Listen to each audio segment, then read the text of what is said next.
we have tri-dominant stems here. It's a maple tree. Again, variety of the tree comes into question. This is how you learn in the tree business, from observation. Every time a tree goes over, pay attention and look at it and learn. So clearly we have codominant stems. There's some included bark here. You see a little bit of pressure built up in here. Some included bark. The fact that it's so low is one issue, number one, because there's so much leverage pulling on this piece. But then we have what's going on here is we have girdling roots, which is very common in these maples. So this is clearly an advanced state of girdling root here. You can see it put pressure on here, and all this whole root system is all punky. It's all rotted out from that. We had some girdling roots on the other side. So clearly, this is how you learn. You got to observe every time a tree goes down in the storm. Carefully look at it, see what happened, understand where the weakness came in. In this case, it was a combination of the tri-dominant stems with the included bark here and the girdling roots. Could have been remedied with a cable, but probably this tree should have been taken out to begin with. Now we got a situation, we got the tree on the house, and what we're gonna do here is we're gonna set a block, or actually probably 2 blocks up in this tree. We're gonna set up a redirect on the back side here, so that as that pulley is set in the top of the tree, it creates a vector that's pointing straight down into the trunk of this tree, where the strength of this tree is. We're going to lift this piece up and hopefully swing it right out and drop those tips right out in the road here. This is going to be a back leaner, but they're all should end up in the cul-de-sac. Tree laid up on the house now. Got both leads tied off with the yellow line there, and then there's 2 blue pull lines on there going to blocks up in this tree. There's 1, and there's 2. And then a redirect is down here to the pickup truck. It's gonna pull these things, lift it right up. Then we have this blue line coming right here towards me. There's a pull line. Once we get it up off the dormer, just pull it right over, and hopefully those branch tips will lay up right up into the street.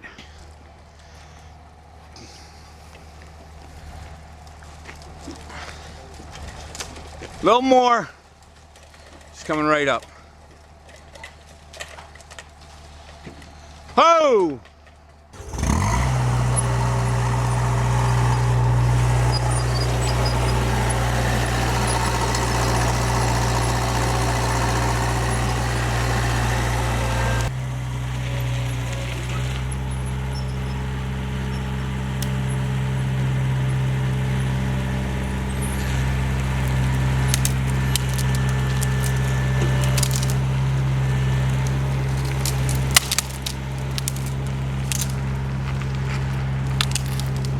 Very pretty, and these other 2 are coming down next. This trunk here, we're going to drop it straight that way. It's got pretty significant side lean and weight to my right. I'm going to drop it up into the cul-de-sac here. The way we're compensating for that is by direction of pull. The direction of the pull, the amount of the pull, the width of the notch, the taper of the notch, the height of the back cut, the stump shot. There's a lot of factors that go into play here.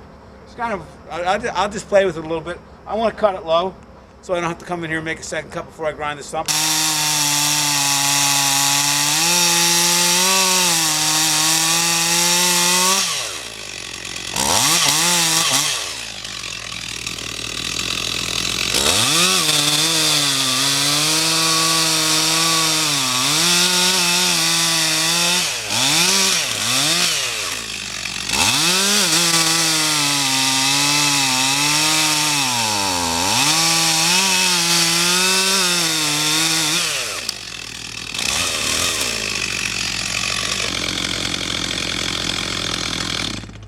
You can see I double cut the notch. This piece here, when it came out, it allows the apex of that notch to have a little bit of height to it. It's not just 2 cuts coming together. It's got a little bit of length to those hinge fibers, which I think really helps control the tree on the way down. Not necessary in many situations. In this case, it's not a bad idea. You see how fast and easy it was. Quick and easy.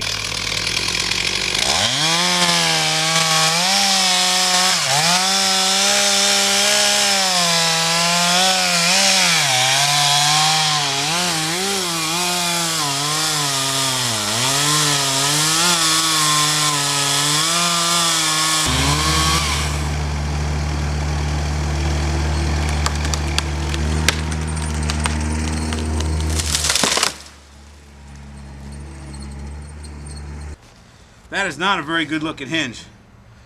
With a good looking hinge, you want to see a lot of stringy fibers throughout. I mean, there's a little bit of string over here, but this looks like this was all punky and dead here, probably related to this dead bark and the compression as a result of the tridominant stems. So there was almost nothing holding this whole center here, not much over here. So it was good that we had plenty of pull and that we did compensate for the lean of the tree with the direction of the pull line, because there was very little holding ability of this hinge here. This is a great way to learn, examining your cuts after you've gotten them down. Take a look back at the tree again, look at the hinge.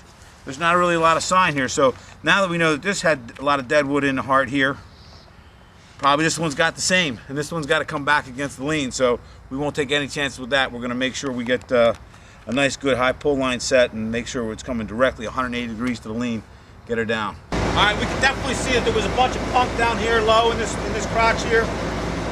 Even though we should have this one without needing to put too much stress on the hinge as well. It's such a heavy back leaner. I'm just going to cut it a little higher, make my notch a little higher. What that's going to do is hopefully get us into a little bit better wood than how this grain gets oftentimes kind of funny down here when you get towards that trunk flare.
Double cut notch, create a row.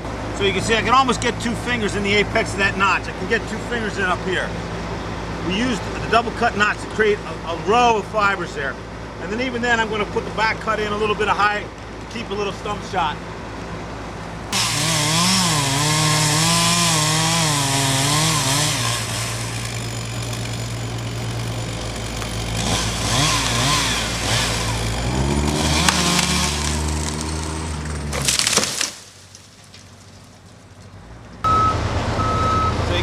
A little bit of stump shot here, and again, one of the problems with stump shot is those grains were all twisted. It looks like I had plenty of hinge over here, but with that twisted grain, ended up being not so much on this side. It actually worked in our favor over here. Actually ended up with a little bit of a wider notch there. What I wanted to do on this tree was thin up this hinge enough so that the weight of the pull line had fought the backing more than the hinge. One lesson to learn from this particular cut though is when you use stump shot and there's any kind of twist at all in the grain, you can really thin out the hinge on one of the sides. As those grains, you think you have a hinge that's this wide, but by the time those grains go down 2 inches, they've moved over ½ inch or 3/4 of an inch. Now you're down to under an inch on this side. So actually the tree went a little bit left because it was being held more by this side of the hinge than that.